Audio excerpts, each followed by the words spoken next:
breast will make less, so your hormone levels will be less. It's a gradual process. And in that gradual process, there are all sorts of protective things going on for your body to allow that to happen. There's no shock to the body of going from lactating to non-lactating in one fell swoop. And as well as that, the way to lose weight and to let your body rebalance itself is to wean gradually. It's natural for women during pregnancy to put on weight, which will be stores for breastfeeding. That's programmed into us by Mother Nature. She knows that women won't have those stores. So our metabolic efficiency increases so that we can use our food better, so that we can store it around our hips and have it for our babies when we need it. And then our babies gradually use that up as we continue to breastfeed. If we stop breastfeeding abruptly, we go on we don't lose that weight. If we wean gradually, what we're doing is during pregnancy too, I should have said, the fat is mobilized from the breasts to make room for the growth of the glandular tissue. When your breasts get bigger during pregnancy, it's not just because the glandular tissue grows. At the same time, they would get even bigger if the fat cells weren't being flattened, if the fat wasn't being mobilized out of the breasts. So during a gradual process, the body has the chance to restore that fat back to the breast if it chooses to, as the storage organ for any extra fat that might be there. You're more likely to end up with really flat, shrunken breasts if you abruptly wean. You're less likely to if you wean gradually and allow the body time to adjust and decide where fat stores will be laid down, so long as you are eating enough to have enough fat to store. So again, some of the reasons why women end up with flat breasts are because they're so darn busy dieting to try and get back to their old body that they don't have any spare for redeposition. And if you don't have it spare for redeposition, then your breasts are less likely to resume their normal shape. All the studies show that, in fact, the studies that have been done on advantaged breastfeeding women in Western Australia are the only ones that have been done, show that basically bra size remains pretty much the same from before and after breastfeeding, that your body resumes the shape it had pretty much, except that during pregnancy, you've got greater elasticity and the droop of the breast that occurs during pregnancy will remain. That actually is one of the advantages of pregnancy, in that it makes the breast, from being a little round thing high up on your chest, it assumes a curve that makes it easier for the baby to take the breast and get a good mouthful of it, rather than to be sort of trying to grab a little apple up high. It's got something presenting low. That droop is not going to go away, but the best you can do is to make sure that you have a diet that allows fat to be redeposited in the breast so that they assume pretty much the same shape, size and shape, except for the droop on the top. That's gravity having its way with us, which of course it will, inside and out. So apart from that, the issue of weaning and its impact on the mother are, mostly emotional and psychological, and we deal with them in different ways. But it is really distressing for a mother to be told, why are you worried about that? It's the loss of a really important relationship. And most of us grieve the loss of relationships in our lives. Yes, we still have the child, and yes, we still have a relationship, but it's quite a different relationship. And it's a message to us that our babies aren't babies any longer, and this might be our last baby. And all of those things are things that we're entitled to feel strongly about and to grieve. And we are not abnormal if we do. We're not abnormal if we don't either. If we're, pragmatic people like me who say, oh, well, that's it, and get on with life. That's fine. But what is bad is the way in which women are often shamed about saying that they feel grief over the last breastfeeding that they had. They should be told, yes, that's completely natural and it's not surprising. It's such an intimate relationship. It's closer than any other relationship you'll ever have. You've constructed that body out of your own body. Yeah. Where else does anyone do that? When mothers are adopting, they often find, this is one of the facets that I found fascinating, was adoptive mothers who breastfeed and some of them are quite successful and fully exclusively breastfeed after a time. Others only partly breastfeed. But one mother told me the story of how she adopted this baby when it was 5 pounds. And when it got to 10 pounds, what she said was, now you're really mine. There's more in me, more of me in you than there is in anyone else. And you can understand that. You know, if you're a breastfeeding mother, you can immediately understand how that is your baby now. You have really put yourself into that baby in that kind of way. It was a triumphant kind of statement from her, that meant that, you know, her attachment to that baby was utterly secure. There was no ambivalence about it at all. So I think breastfeeding is a much more potent psychological experience and than many people recognise, and we need to recognise that when women are talking to us about their experiences, including their experiences of failure. And when I talk about the importance of breastfeeding, and I've got people in the group who are formula fed, when I was talking about allergy, and saying, look, what you did to your, and with older mothers, what you did to your child may have more relevance to how your grandchild is than anything that its mother has done.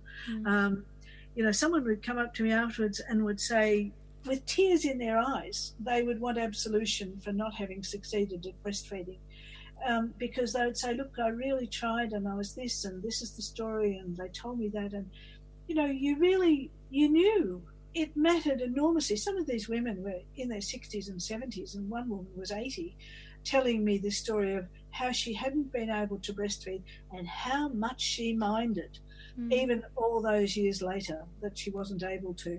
And to hear that this was unnecessary, that if she'd had better help and support at the time, you know, it's very hard for them. I think that's part of why we're reluctant to talk about it. But some things you only resolve if you do talk about them and get it out there and can acknowledge the grief and can deal with it.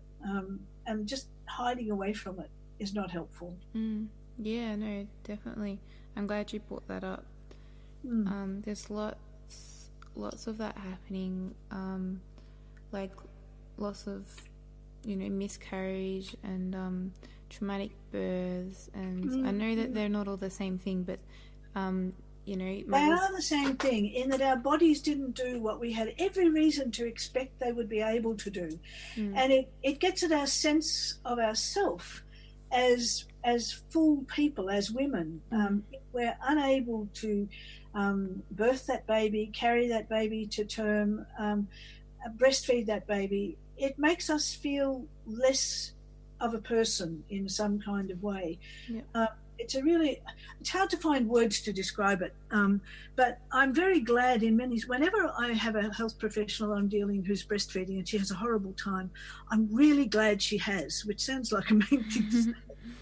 But I know she will be a much bigger help to other women. I mean, I know I can help her succeed as long as she is prepared to try. I know that it'll work, because lactation is an incredibly robust and reliable survival mechanism. As long as you don't interfere in its basic processes, it's going to work. And as long as there's not an insuperable barrier like massive surgical mutilation of a breast or something like that, that is preventing good drainage in the breast, you know, I know it'll work. And I'm glad that they're having trouble, and I sometimes say this to them after they've got over it. Say, you will be a whole lot better as a health professional for having experienced this, because it was only my experience of the difficulties that made me want to find solutions to them. And you'll find solutions for mothers that you didn't even think were possible, if you're motivated enough, and you now will be. You know, motivation's everything in succeeding at breastfeeding. If you're motivated, you'll get there. Yeah, it's a good point. Provided, of course, there are no insuperable obstacles. As I say, you know, there is a tiny, tiny number of women who just don't make enough milk. But honestly, that has to have a cause, and usually you can find the cause. And sometimes one of the causes can be the allergy side of things. If your body is busy taking nutrients to deal with immune challenges all the time, it might not have enough. That's primary. Survival is primary.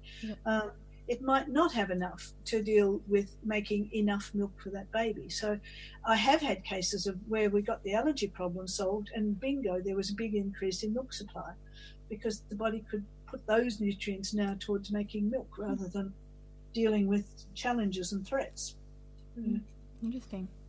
It's always worth finding out what the real problem is, not just in saying, well, that's the symptom, let's make the symptom go away by medicating it. That never works. Just as one last question, Maureen, what can women who are thinking of weaning, what can they expect? So, for example, how long will it take for their milk to dry up and things like that? Well, that really depends on the baby. If they abruptly wean, say if they don't breastfeed at all, it will be weeks before the breast stops trying to make milk, because and that they should be treated with far more respect and help for that. They should be warned that if they're given medication, and they often are given medication to suppress lactation, that there will be a rebound secretion. When they stop taking that medication, many of them are really distressed to find that their breasts suddenly say, oh, good, now let's get on with making milk, and they get a real bounce back. So they need to know how to manage their breasts, how to prevent mastitis, how to make themselves comfortable. They need to be told that it's perfectly all right to express to comfort during that process, because without that, they're going to probably develop some kind of subclinical mastitis, and they may do damage to the breast. They are far better off to suppress slowly than to try and say, oh, I'm not going to take a drop out because anything that I take out will be made again. It's actually better to do it gradually and without medication that has a rebound effect. Binding the breast does have an effect because pressure is one of the things that inhibits lactation. If the cells are being flattened, they can't actually make milk. So breast binders and such things that were traditionally used do have an effect, just as, of course, tight restrictive bras can have an effect in certain areas of the breast because they create pressures there. They can actually reduce secretion in parts of the breast, which is not always comfortable. So that, from the beginning suppression, will take some weeks probably, but it can be very varied. Some women say that it was only a matter of days before they didn't have much there. Other women, years down the track, will find that sometimes they'll still be able to express milk from their breast without any, it's a little secretion that's there. There's always some resting breast fluid in our breasts. And some mums down the track, I've had a mother ring me years after she'd weaned saying, look, when I'm having sex with my husband, in actual fact, I express milk. Have I got some dread disease? Not at all. Highly unlikely. You just have high prolactin levels. And with the oxytocin surges that you get during orgasm, you'll find some compression of that milk, and it pushes some of it out. It's just perfectly normal. So how long it persists can be quite interesting. It was usual in some communities for grandmothers. In fact, in the Philippines, it was said that a child was not a part of the father's family until the grandmother had breastfed it.